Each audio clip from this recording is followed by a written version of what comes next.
দিতে পারবে ততক্ষণ পর্যন্ত তাদের পা একটু সামনেও যাবে না পিছনেও যাবে না। পয়গম্বর জানায় দেয় সহিহুল জামিআর ৭২৯৯ নম্বর হাদিসের ভিতরে পয়গম্বর বলে লা তাজুলু কদামু ইবনু আদম ইয়াউমাল কিয়ামা ইনদা রাব্বিহি হাত্তা ইসআলান 50। ও যুবক ভাইরা, একটু এই হাদিসটা ভালো করে শুনেন। আপনারা আয়োজন করছেন আর ব্যস্ততায় থেকে আজকের এই কথাগুলোর থেকে আপনারা মাহরুম হয়েন না। আপনারাও একটু মনোযোগ দিয়ে সময় বের করে কথাগুলা শুনবেন। উলামায়ে কেরাম কি বলেন, আল্লাহর পয়গম্বর এই হাদিসের ভিতরে কি জানায় দেয়? আল্লাহর পয়গম্বর জানায় দেয় এই ভয়াবহ হাসরের ময়দানে আল্লাহ প্রতিটা মানুষকে 5টা প্রশ্ন করবে। এই 5টা প্রশ্নের জবাব দেওয়ার আগ পর্যন্ত কোনো মানুষের পা মুবারক সামনেও যাবে না পিছেও যাবে না। এই 5টা প্রশ্নের মধ্যে প্রথম নাম্বার, আল্লাহ প্রশ্ন করবেন আন উমরিহি ফিমা আফনা। ও দুনিয়ার মানুষ, তোমাদেরকে আল্লাহ তাআলা এত সুন্দর একটা হায়াত দিয়েছিলেন, এত সুন্দর একটা জীবন দিয়েছিলেন, এই জীবনটা তোমরা কেমনে শেষ করলা? আল্লাহ তো এই জীবনটা দান করেছেন দুনিয়ার মধ্যে থেকে আখিরাতকে কামাই করার জন্য, জান্নাত অর্জন করার জন্য, জান্নাত পাওয়ার জন্য। বান্দা দুনিয়াতে তার জিন্দেগিটা আল্লাহর হুকুম অনুযায়ী, আল্লাহর পয়গম্বরের তরিকা অনুযায়ী চালাবে, আর সে ইবাদত করবে, আল্লাহর পয়গম্বরের সুন্নতগুলা বাস্তবায়ন করবে, আর এইভাবে তার জীবনটা শেষ হবে, আল্লাহর বিনিময়ে জান্নাত দিবে। আল্লাহ জানতে চাইবে, ও দুনিয়ার মানুষ, তোমাকে আমি 50, 60, 100 বছর হায়াত দিলাম, এই হায়াতটা তুমি কোন কাজে ব্যয় করছো? এই হায়াতটা কেমনে শেষ করছো? এরপরে আল্লাহ তাআলা এই পুরা জিন্দেগির মধ্যে মানুষের বিশেষ একটা সময় আছে, বিশেষ একটা বয়স আছে, যেই বয়সটা আল্লাহর কাছে বড় দাম। ওই বয়সটার মধ্যে বান্দা যদি ইবাদত করে, আল্লাহ বেশি পছন্দ করে, সেই বয়সটার নাম হলো যৌবন বয়স। আল্লাহর পয়গম্বর বলে সারা জিন্দেগির হিসাব আল্লাহ নিবেন, কিন্তু স্পেশালি তোমার যৌবনের হিসাব নিবে।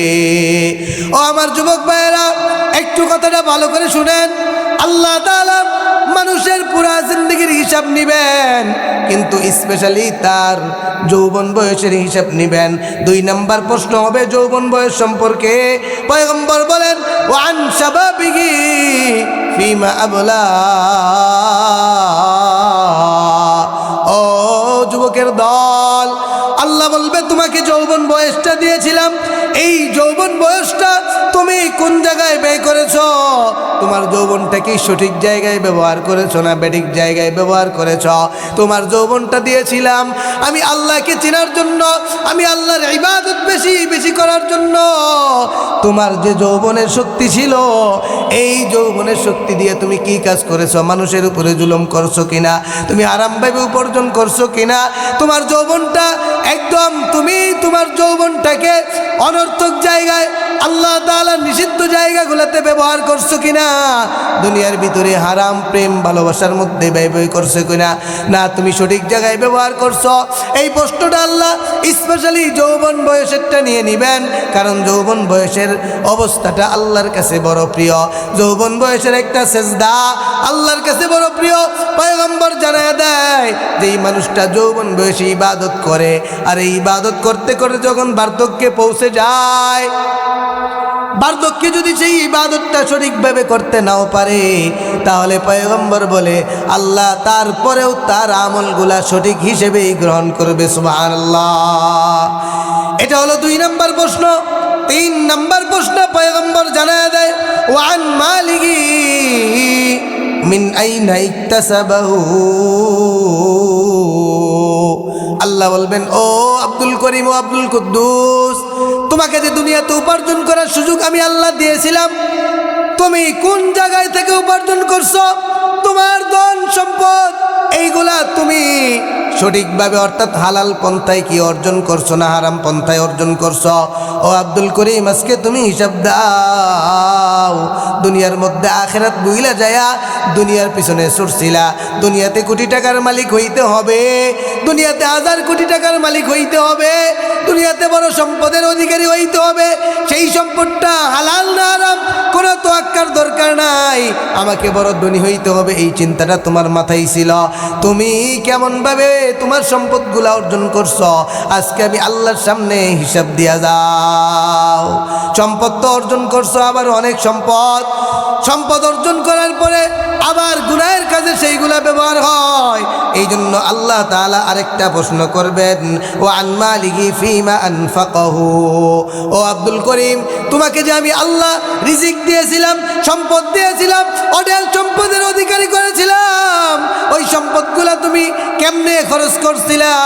ওই সম্পদগুলা কি তুমি হারাম পন্থায় হারাম পথে খরচ করছিলা কিনা?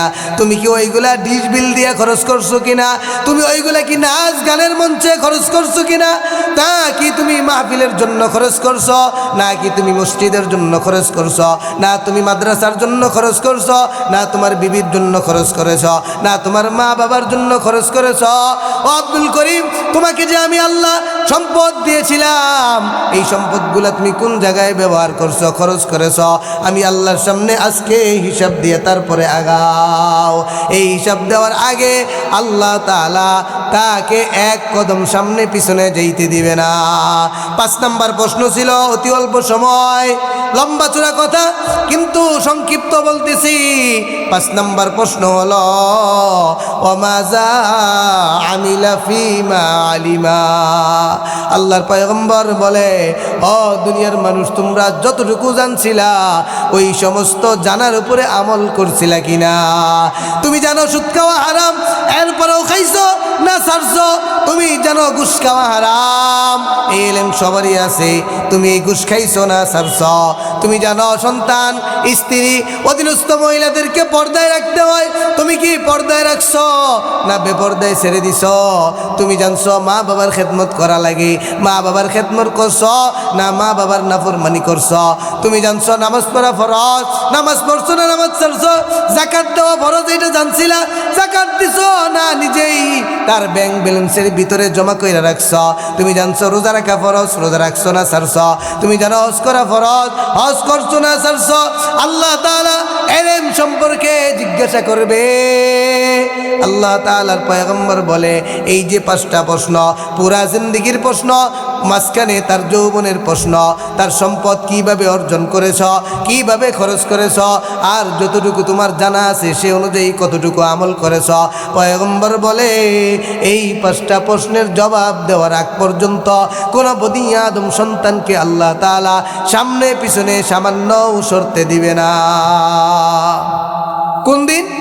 ভয়াবহ দিন, যেই দিন সূর্যটা মাথার একদম কাছে চলে আসবে, আধা হাত বা 1 হাত এরকম এত কাছে চলে আসবে, এত তাপ হবে যে এই সূর্যের তাপে মানুষের মাথার মগজগুলা টকবক করতে থাকবে। আরেক হাদিসের ভিতরে আসছে, এই গরমের কারণে মানুষের শরীর থেকে ঘাম ঝরতে ঝরতে একদম এরকম বন্যা হয়ে যাবে, তার গুনাহের পর্যন্ত, তার হাঁটু পর্যন্ত, মাজা পর্যন্ত, গলা পর্যন্ত ঘামে এরকম পানির মতো হয়ে যাবে। এই ভয়াবহ অবস্থায় এই 5টা প্রশ্নের উত্তর দেওয়া ছাড়া কাউকে আল্লাহ তাআলা সামনে পিছনে যাইতে দিবে না। কি অবস্থা ভয়াবহ! তো এই যে এই প্রশ্নগুলোর ক্ষেত্রে আমি কতটুকু এখন প্রিপারেশন নিতেছি, কতটুকু আমি সামনে আমি এই জন্য ব্যবস্থা নিতেছি যে এই 5টা প্রশ্নের জবাব আমি দিতে পারবো কিনা, যে আমার আমল, আমার কাজ কর্ম, উঠা বসা, লেনদেন, উপার্জন, চাকরি বাকরি যাই কিছু করি না কেন কেমনে করতেছি, একটু হিসাব লাগানো দরকার, একটু হিসাব লাগানো দরকার। দুনিয়াতে থাকা যাবে না, দুনিয়া ধোকার জায়গা, দুনিয়া ধোকা।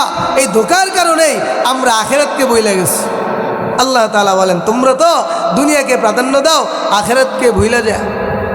আমরা আসলেই আখেরাত ভুলে গেছি। এটা আমাদের বলতে হয় না, এটা আমাদের কাজেই সাক্ষী দিবে, যে আমাদের যে কাজকর্ম, চালচলন, কথাবার্তা, এটাই আমাদেরকে সাক্ষী দিবে যে আসলে আমরা এই 5টা প্রশ্নের জবাব দিতে পারবো কিনা। যদি হিসাব লাগাই আমল সম্পর্কে, তাহলে একটা প্রশ্নের জবাব দেওয়ার মতো শক্তি আমরা রাখি না, ঠিক কিনা? এই জন্য এখনই সময়, মরার পরে আফসোস করলে লাভ হবে না, মরার আগেই সংশোধন করতে হবে। এই 5টা প্রশ্নের জবাব দিতে চাইলে নিজের পুরা জিন্দেগিকে গঠন করতে হবে আল্লাহর হুকুম, আল্লাহর পয়গম্বরের তরিকা অনুযায়ী।